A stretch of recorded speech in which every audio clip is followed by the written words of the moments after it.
Je suis Monsieur Kaninda Kamwa Binera Chanera. Je suis psychologue social et des organisations, défenseur des droits de l'homme. J'interviens dans certaines spécialités de leadership transformationnel appliqué, de développement organisationnel, de la communication sur le changement de comportement et le développement communautaire et tant d'autres. Et dans cette optique, j'interviens comme formateur, consultant, conférencier, et plus particulièrement eux aussi coach psychosocial.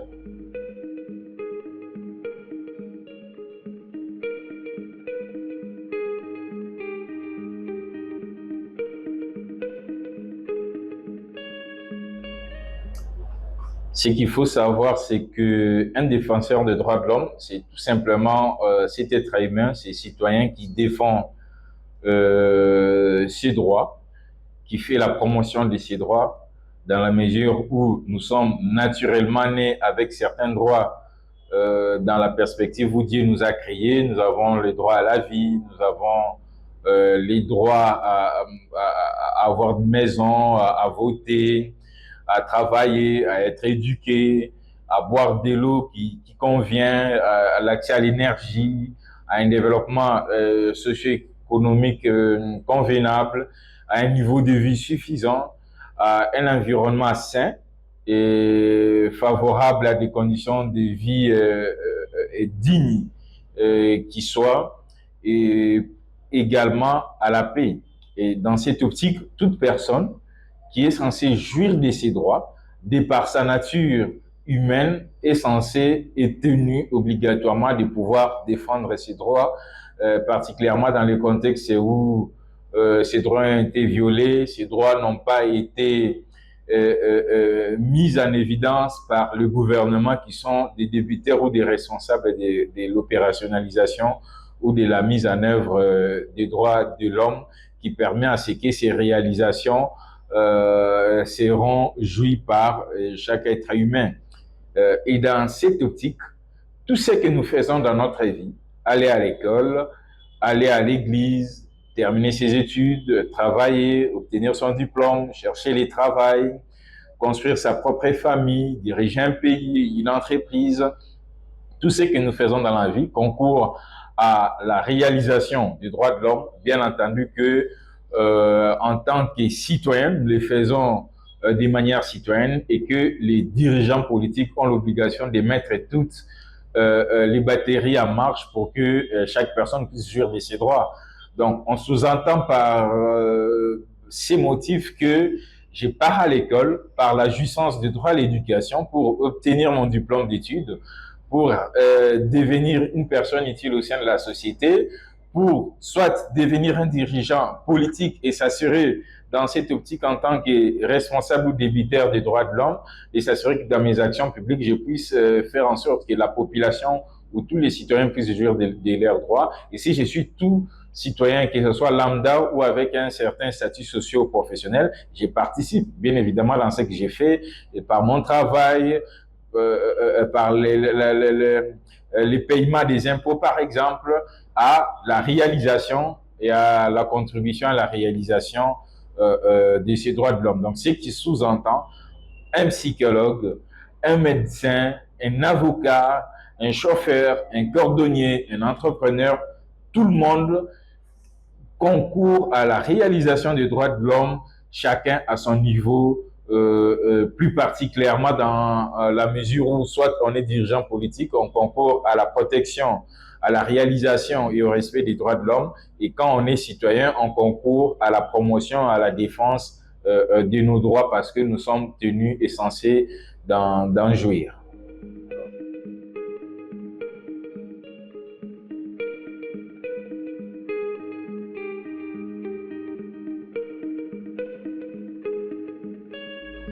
Ce qu'il faut dire, c'est que dans la vie humaine,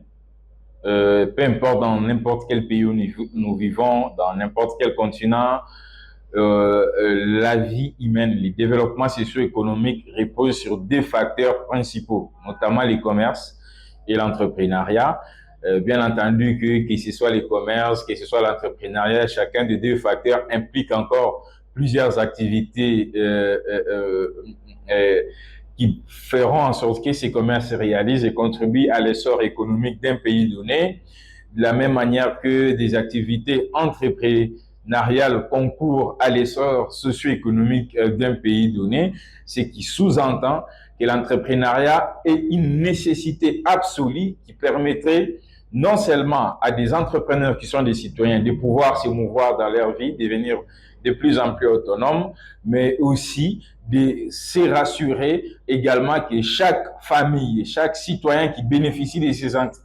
ces activités entrepreneuriales plutôt, puisse également mieux survivre et réussir dans leur vie, bien tenir leur famille, bien répondre à leurs besoins quotidiens, à leurs besoins physiologiques et autres. Dans une autre mesure, c'est que le développement des pays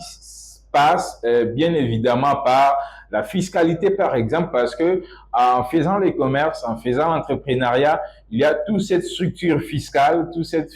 structure économique qui fait en sorte que les pays en plus puissent se développer. Donc, l'entrepreneuriat, en réalité, par essence, n'est pas une option de survie. Par contre, c'est une orientation de vie, une nécessité absolue de développement, une nécessité absolue de conditions de vie harmonieuses. Nous avons parlé tantôt du droit à un niveau de vie suffisant. Donc, les niveaux de vie suffisants passent également par des activités économiques qui peuvent être menées par chaque citoyen et qui, de par leur commerce, leur entrepreneuriat, se deviennent autonomes, impactent socialement, économiquement, leur communauté, leur pays, leur continent et a fortiori aussi le monde entier. Donc, il est très important surtout de sensibiliser la population congolaise sur la nécessité absolue de l'entrepreneuriat. Encore faut-il aussi souligner que c'est pas forcément tout le monde qui peut faire de l'entrepreneuriat. L'entrepreneuriat, c'est généralement pour tous ceux qui apportent une valeur ajoutée, une innovation donnée et répondent à un besoin exprimé par la population d'une manière ou d'une autre. Et ceux qui font les commerces font ces achats et revendent les produits et les services pour notamment générer des bénéfices, mais les consommateurs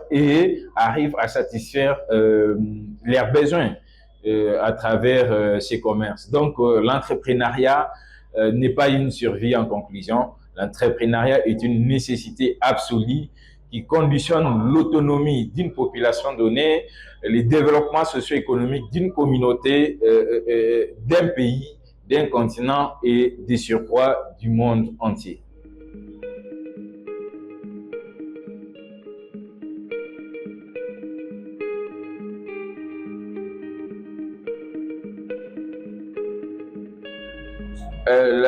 La genèse du leadership transformationnel dans ma philosophie, dans ma manière de voir les choses, il va sans dire, comme tout le monde arrive à constater, c'est que je prône une certaine philosophie, cette philosophie de changement de mentalité, et j'estime qu'il s'agit en fait d'une panacée au développement de notre pays. L'histoire ou la jeunesse repose déjà quand j'étais à l'université. Arrivé à l'université, c'était pour faire mes études. J'ai rêvé surtout de devenir assistant, plus tard chef des travaux, professeur d'université, ainsi de suite, parce que j'ai une certaine philosophie scientifique, un profil un peu dans ce sens. Et ma façon de voir les choses reposait en fait sur l'enseignement plus scientifique, qui est plus sur d'autres aspects pratiques de la vie humaine. Et dans cette optique, il s'est avéré que à partir des G1, j'ai failli reprendre la promotion ou les études à cause des antivaleurs qui se faisaient montre au sein de l'université, la corruption, le phénomène branchement, des phénomènes qui consistaient pour les enseignants ou les professeurs de donner des copies des travaux pratiques, des examens à leurs enfants, à certains de leurs collaborateurs, qui forcément ne sont pas des scientifiques, et ce qui fait que il y avait tout un réseau, tout un système de corruption qui contraint parfois les étudiants à s'agenouiller, à être manipulés et à se soumettre à ces systèmes prédateurs de la corruption et autres. Et l'expérience négative que j'ai vécue à l'université, je suis arrivé à comprendre que les changements de mentalité est une nécessité absolue. Je suis arrivé à comprendre qu'il ne suffit pas d'être psychologue dans la vie, d'être médecin, d'être juriste, avocat, magistrat de renom. Il faut plutôt être une personne pieuse, une personne vertueuse, une personne idéale qui prend certaines valeurs avec un mindset qui a été bien bâti. Et c'est dans cette optique que je pense sur une philosophie qui viendrait, dans une certaine mesure, balayer tous ces méandres qui gangrènent en fait les milieux scientifiques, les milieux politiques, les milieux sociaux, et parfois aussi qui sont vécus généralement dans notre famille parce que la famille, c'est le milieu de base de l'éducation de l'être humain. Ici, sous-entend que ce que nous observons aujourd'hui est forcément issu de la mauvaise éducation, des éducations insuffisantes, en quelque sorte, ou en bref, de la socialisation insuffisante. Et c'est dans cette optique que je pense sur l'énéralisme qui repose sur une affirmation selon laquelle nous sommes tenus qu'à faire le bien, à agir dans le bien par vertu, par idéal, de manière valeureuse, mais nous ne pouvons pas nous soustraire du mal, des sacrifices, des abnégations et de toutes les pires situations qui peut vivre une personne dans la vie. Et que chaque situation, aussi traumatisante qu'elle soit, ne peut pas détruire ou corrompre notre mindset, notre mentalité. Et c'est par là que j'arrive à cogiter, à réfléchir sur une issue qui permettra petit à petit à mobiliser les Congolais sur une voie de la transformation individuelle, collective et qui serait un gage du développement socio-économique. Et c'est par là que j'ai conclu que le leadership transformationnel appliqué serait la méthodologie ou la panacée évidente, la solution probante qui permettrait à ce que notre pays puisse se développer, notre pays aille de l'avant et que tous ces leaders, tous ces citoyens transformés arrivent à non pas seulement à se transformer soi-même, à transformer les autres et à contribuer significativement au développement du pays et à l'émergence, bien évidemment. Et pour moi, vraiment, le leadership transformationnel n'est pas une solution providentielle, mais une solution évidente et probante qui permettrait à ce que chacun de nous se transforme, change tous ces méandres qu'il a caractérisés, qui caractérise sa personnalité suite à sa mauvaise ou sa socialisation défaillante, et aussi que chacun de nous puisse contribuer de manière significative à la transformation du pays, au développement durable et à l'émergence.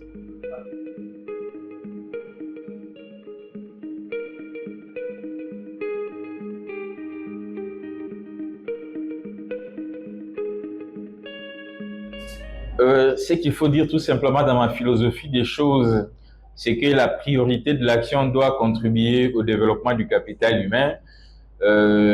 doit se concentrer sur la dignité, l'honneur et tout ce qui va avec, et que dans tout ce que j'aurai à faire ou que j'ai fait, puisse tant soit peu favoriser l'harmonie sociale et amener des gens à réussir, à retrouver les chemins qui les mènent vers la réussite sociale. Et en tant que psy, l'âme en détresse a forcément besoin d'un soutien peut-être psychologique, d'un appui psychosocial et que sais-je encore, et que dans la mesure du possible, autant que je peux, je vais faire ce qu'il est possible à mon niveau. Et de la même manière pour une entreprise. Et je crois que l'action ici que je mène dans ma vie, la mission que j'estime qui est les miens, encore plus très noble, divin et sacré, ne me donne pas aucunement la possibilité, l'apanage de pouvoir choisir l'action à mener contre une autre, mais plutôt à faire autant qu'il est possible pour permettre à ce que les personnes qui ont besoin de notre aide, que ce soit des personnes physiques et morales. Et ma philosophie également repose sur l'action collective. Le leadership transformationnel veut tout simplement dire que, en tant que leader, je dois transformer les personnes que je mobilise autour de ma vision et que ma vision ne reste plus la mienne, mais par contre, elle devient une vision collective, exprimée, partagée et appropriée par tous. Ce qui sous-entend que toute personne que je mobilise, c'est pour qu'eux également deviennent des leaders transformationnels aussi. Ces personnes qui transmettent l'inspiration, qui inspirent, qui imprègnent, qui sont exemplaires, qui contribuent vraiment dans la vie des gens et dont leur dévolu leur serment est celui de servir et non de se servir. Et lorsqu'on sert la communauté, ça veut tout simplement dire que nous ne sommes pas tenus de choisir l'un pour abandonner l'autre, mais nous sommes tenus de faire au mieux, de servir tout le monde et de s'assurer que tout le monde qui a autant de possibilités, de capacités, d'être dans le bain, dans la course, pour pouvoir aussi contribuer à soutenir chacun et à contribuer bien évidemment à l'équilibre de la vie, que ce soit individuelle ou collective. Donc, il est très important d'enseigner dans cette optique que les Congolais doivent développer la solidarité. Et la solidarité n'est pas seulement ethnique ou tribale, la solidarité est d'abord humaine. La solidarité est d'abord l'essence de la dignité, l'essence de l'honneur, l'essence de l'humain. Et que l'humain doit être au centre de toute action que nous devons mener et nous rassurer que on ne peut pas réussir dans la vie pendant que l'autre échoue et on ne peut pas non plus en tirer du plaisir. Et je crois que cette philosophie, si elle est mieux méditée, mieux propagée, mieux promenée, mieux développée, mieux appropriée, cela va favoriser un développement collectif,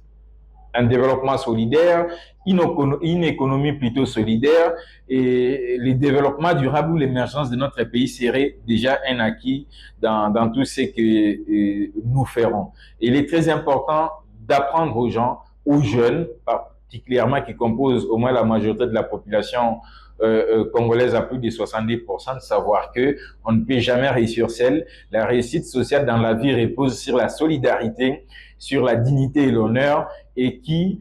mobilise tout le monde qui, à son niveau, aurait certaines compétences, certaines connaissances qui permettra à ce que l'activité, l'action commune puisse contribuer au bien commun. Si, dans notre tête, dans notre mindset, dans notre vision, les biens communs et l'idéal, les biens communs et ce qui doit nous caractériser, en tout cas, nous ne pourrions jamais tomber dans une situation où nous sommes tenus à sauver l'un et sacrifier l'autre. Par contre, nous allons mobiliser autant que possible pour que tout le monde soit sauvé et que nous réussissions ensemble pour le bien-être de notre nation et de notre patrie.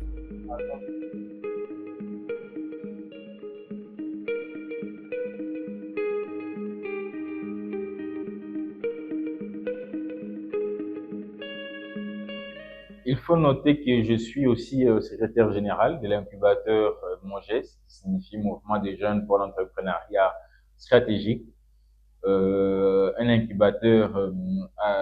associatif à caractère social qui concourt à la sensibilisation, à la formation, à la formalisation, au financement, au réseautage des entrepreneurs, au développement de l'écosystème entrepreneurial congolais et au développement de l'entrepreneuriat dans notre pays. MOGES vise l'autonomie des jeunes Congolais avec un impact significatif sur les sociales, l'économie, la famille, la politique et tout ce qui concourt à l'émergence de notre pays, la République démocratique du Congo. MOGES a une place très importante et primordiale dans notre pays, notamment parce que nous sommes un acteur ou l'un des acteurs principaux de l'écosystème entrepreneurial congolais qui concourt bien évidemment au développement entrepreneurial et à la promotion de l'entrepreneuriat du jeune, parce que les jeunes constituent plutôt la majorité de la population congolaise à plus de 70% et elle est censée déterminer des orientations sociopolitiques, socio-économiques, socio-environnementales, le développement durable de notre pays, l'émergence de notre pays. Et nous, notre but, c'est d'amener les jeunes à devenir autonomes, à déterminer les développements de notre pays, à devenir de plus en plus responsables dans le processus de la participation citoyenne à la gestion, à la gouvernance de notre pays. Et nous estimons que des jeunes qui ont changé de mentalité, qui deviennent autonomes, vont mieux contribuer, participer à l'apogée de notre pays que nous recherchons tant que sur le plan politique, économique, social et autres. Donc, MOJES a une place très capitale dans l'écosystème entrepreneurial de notre pays. C'est dans cette optique d'ailleurs que nous avons établi un partenariat avec les FSPEJ, le Fonds spécial pour la promotion de l'emploi et de l'entrepreneuriat des jeunes, en vue de concourir au financement et à l'encadrement structuré des jeunes entrepreneurs. Nous avons lancé un partenariat avec la Fédération nationale des jeunes entrepreneurs du Congo, la FNGEC, pour mutualiser les efforts. Nous participons activement aux actions publiques que mènent les ministères de l'entrepreneuriat et du développement de PME, que dirige M. Justin Kalumba, dans le pilotage du programme présidentiel des jeunes congolais, dans toute action publique qui est menée pour développer l'économie et l'entrepreneuriat dans notre pays, en vue que les développements socio-économiques de notre pays deviennent une réalité effective, vécue, avec impact visible. Et c'est pourquoi d'ailleurs MOJES Impact est une vision, est un programme, est un concept qui préconise la gestion axée sur les résultats, l'impact des actions entrepreneuriales, l'impact d'un écosystème entrepreneurial qui favorise le développement socio-économique, le développement des petites et moyennes entreprises, pourquoi pas l'émergence intégrale de notre pays.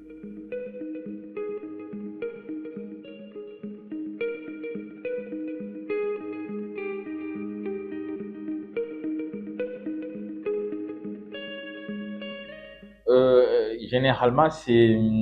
parfois compliqué quand les gens voient formateur, coach, mentor, etc., etc. Déjà, il faut noter que je suis psychologue social et des organisations.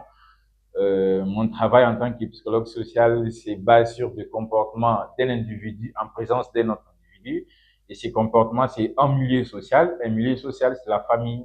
c'est l'école, c'est l'église, c'est l'entreprise, etc. En tant que psychologue social des organisations, je me base sur les développements organisationnels d'une entreprise, ce qui est bien évidemment très complexe et très large parce qu'il implique tant de choses sur le plan structurel, organisationnel, sur le plan ressources à mobiliser, ainsi de suite. Et voilà un peu dans cette optique que repose ma formation académique. Et en tant que défenseur des droits de l'homme, mon action repose tout simplement sur la promotion et la défense des droits de l'homme parce que ça, c'est un idéal de tout être humain, une nature sacrée de l'être humain parce que ces droits nous ont été proclamés, prévus, je peux dire même établis par Dieu parce qu'il nous a créés pour vivre et pour vivre, nous sommes censés jouir de tous ces droits-là. Donc, ce n'est pas de l'invention potentiellement de l'être humain, mais cela relève de la divinité, de la grandeur, de la miséricorde de Dieu. Aussi longtemps qu'on s'appelle chrétien, musulman et que sais-je encore, y compris les dieux, nous sommes donc tenus et censés de pouvoir promouvoir et défendre les droits de l'homme. Le coaching repose tout simplement sur l'action personnalisée et ça, c'était auparavant sur les développements personnels, sur les leaderships. Aujourd'hui, j'ai été certifié sur le plan international avec la bénédiction des lycées et PME, de la chaire entrepreneuriat de l'Université de Bordeaux, ainsi de suite. Aujourd'hui, je suis coach et consultant international en entrepreneuriat, en développement de l'entrepreneuriat. Donc, c'est vrai, c'est parfois, ça sonne beaucoup à l'oreille. Ce n'est pas une mince affaire, c'est des charges de responsabilité, des connaissances accumulées, et parfois une fusion systémique des actions à pouvoir mener. Mais c'est pour moi une vocation, c'est pour moi un serment, un sacerdoce, et je me voue au jour le jour et au quotidien m'assurer que toutes mes actions que j'ai fait puissent concourir au développement de l'être humain. D'aucuns va se dire que non, c'est fatigant, c'est beaucoup plus que ça, mais l'action est bien orientée, particulièrement sur l'entrepreneuriat. Et l'action, pour moi, en entrepreneuriat, c'est à travers l'incubateur dans lequel j'interviens comme expert, comme secrétaire général adjoint, comme cadre, MOGES, dans la défense des droits humains, ça c'est inhérent, c'est quotidien et ça ne demande pas autant d'énergie et des ressources pour les faire. Et d'autres actions au statut ne revient que tout simplement pour contribuer au renforcer le développement de l'être humain, parce que j'ai dit, ma vision du néralisme repose sur l'idéal que nous sommes tenus à faire les biens et qu'on ne peut pas se soustraire de certaines choses négatives, et surtout que le leadership transformationnel nous invite et nous oblige à développer autant de connaissances et de compétences qui vont nous permettre de nous transformer nous-mêmes, transformer les autres, transformer nos communautés et développer notre pays. Un coach ne se déclare pas, ne s'autoproclame pas. Il faut en avoir la compétence, il faut en avoir les connaissances et s'assurer que nous le faisions de manière professionnelle. Un mentor repose sur une expérience donnée pour lesquelles on se sert pour accompagner d'autres personnes aussi à développer leurs compétences, leur profession à travers les expériences que nous-mêmes nous avons vécues. Donc, nous sommes à votre service. Nous sommes au service de nos communautés, nous sommes au service de l'émergence du développement humain, nous sommes au service du développement du capital humain congolais, de l'humanisme, et que notre vision, c'est tout simplement le développement de l'être humain, et que cet être humain soit celui-là qui est mieux structuré, mieux transformé, et dont l'action concourt au développement, non pas seulement de sa personne, eux aussi de sa famille, de sa communauté et surtout de notre pays, la République démocratique du Congo. Je nous mobilise, nous tous, à changer de comportement. Tous à la Bilimouana, soyons prototypes des changements, des vrais patriotes, des citoyens responsables et concourons au développement de notre pays.